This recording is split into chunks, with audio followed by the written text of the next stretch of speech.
Coming up on Mountain News at 5:30, one local college receives a grant that will help with workforce opportunities for students. And it's election day again in Georgia. We'll take a look at what today's runoff could mean for the U.S. Senate. Plus, more wet weather is on the way as we head through the forecast this afternoon and evening. The latest as Mountain News at 5:30 starts right now. Dedicated to Southern and Eastern Kentucky, this is WYMT Mountain News at 5:30.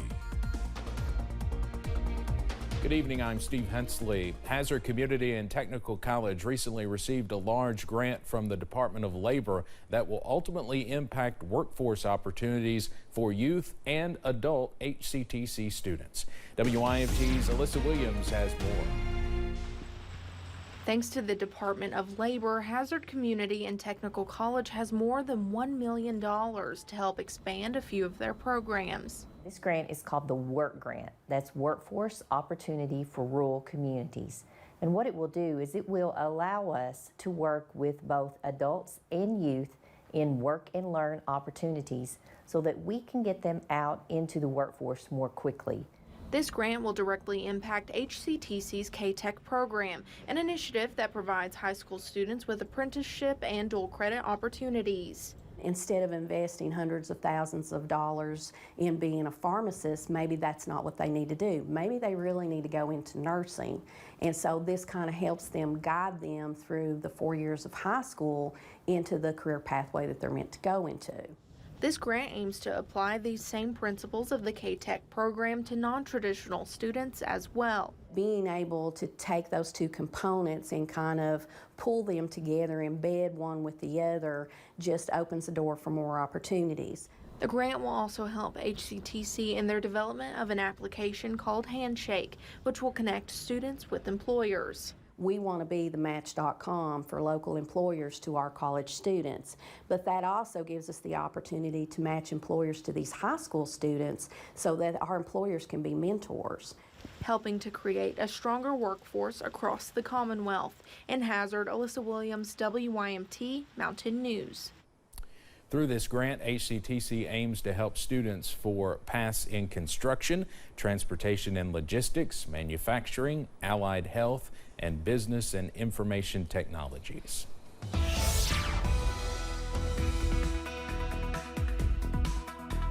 Well, it has come a downpour in downtown Hazard within the last few minutes. Plenty of heavy rain pushing across Perry County right now. Here's a look outside from Triangle Park in downtown Hazard. You can see in the distance there, closer to Black Gold Boulevard, it is absolutely soggy there. The Christmas lights still shining at this hour. However, here's a look out the front door, and you can't see a whole lot because of just how hard it's raining outside right now. Temperatures remaining mild in the 50s. That's most of us upper 50s right now. A few lower 50s. Jonesville's at 52, 54 in Wise, Clintwood, and Jacksboro. We will continue to see the heavier band of rain push through right now. On top of downtown Hazard, pushing through southern parts of Knott County, and another heavy band there moving toward Manchester along the Highway 80 Hal Rogers Parkway corridor. Will be there within the next 15 minutes or so. And we continue to watch another area of rain starting to develop across the western part of the state and into portions of southern Indiana and southern Illinois. That's got our name on it later on. And showers continue as we head through the night. Within the next hour, we're not falling a whole lot as we head towards tomorrow morning, only in the upper 50s. Details, though, in a few minutes, Steve, on when we could see a return to some drier conditions, at least temporarily. All right, drier sounds good. It's definitely been a soggy one out there. Evan, thank you. After months of campaigning in the general election and now another month in the runoff election, the race to decide the final seat in the U.S. Senate is almost over. CBS's Nicole Killian is in Atlanta with the latest from the Georgia Senate runoff race. The Georgia Senate race between Democratic incumbent Senator Raphael Warnock and Republican challenger Herschel Walker has reached runoff election day, much to the relief of voters. We've been inundated with text messages and calls, and I think we're all ready for this to be over. Too much media, too many calls, texts. It's just been crazy. It's kind of annoying. The bombardment of ads included plenty of mudslinging, with both candidates questioning their opponent's character. Right now, I'll put my character against Raphael Warnock any day. My opponent says many things. You can't believe any of it. Democrats have already secured control of the Senate, but the outcome of this race will impact how much leverage each party has.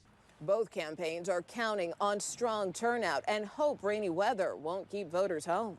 Right now, this is a good time for people to go out and vote, have their voices heard, and have their vote counted. We had historic turnout during the early voting period, but we should not rest on our laurels. The job is not done.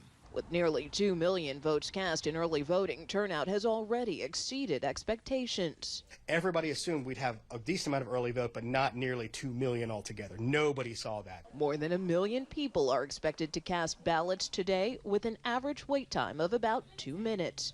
Nicole Killian, CBS News, Atlanta, Georgia.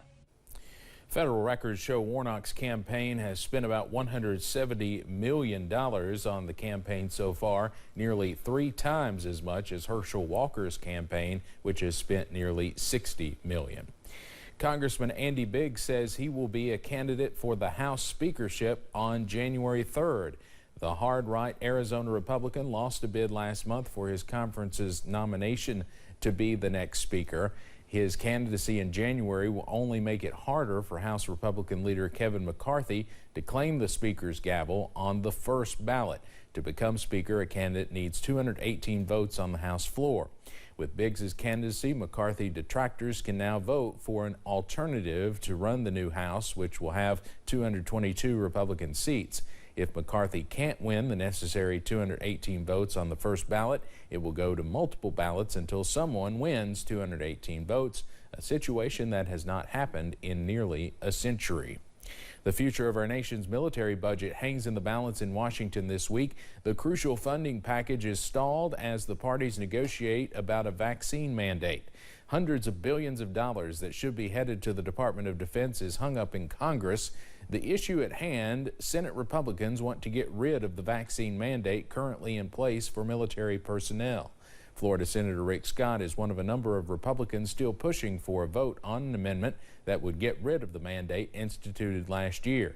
The amendment also calls for reinstating those discharged under the mandate and giving them back pay. We have individuals that have been kicked out for not getting the vaccine. And that's wrong. So if you want to make sure we have readiness, then what you ought to do is take care of the military men and women. Scott is convinced the amendment will pass if Senate leaders bring it up for a vote. It would need Democratic support. The Biden administration is still sticking by the mandate, which came about after the Food and Drug Administration fully approved a COVID-19 vaccine more than a year ago. Nearly 2 years after the U.S. Capitol riot, leaders of Congress honored the Capitol Police and Washington, D.C.'s Metropolitan Police Department for the heroism officers exhibited that day.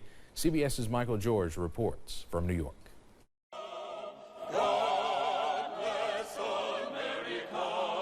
In a moving ceremony, the U.S. Capitol Police Department and the D.C. Metro Police Department received congressional gold medals for their heroic response on January 6th. Our law enforcement officers bravely stood in the breach, ensuring that democracy survived on that dark day.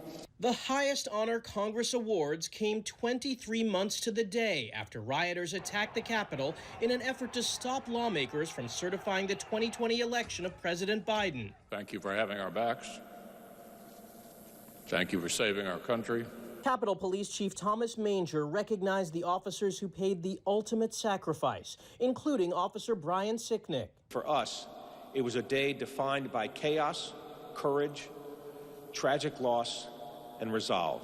Officer Sicknick's family chose not to shake hands with Senator Mitch McConnell and Congressman Kevin McCarthy, telling CBS News the Republican leaders continue to put party politics first. They won't admit to wrongdoing, not necessarily them themselves, but of Trump, of the rioters. The head of the D.C. Metro Police Department said Tuesday's ceremony was the first time many in his department who are carrying physical and emotional scars have been back to the Capitol. The sound of metal poles and other objects striking the bodies, helmets, and shields may still ring loudly. The medals will be placed in 4 locations: the Capitol Police and D.C. Police Departments, and in the Smithsonian, so visitors can remember what happened that day. Michael George, CBS News, New York.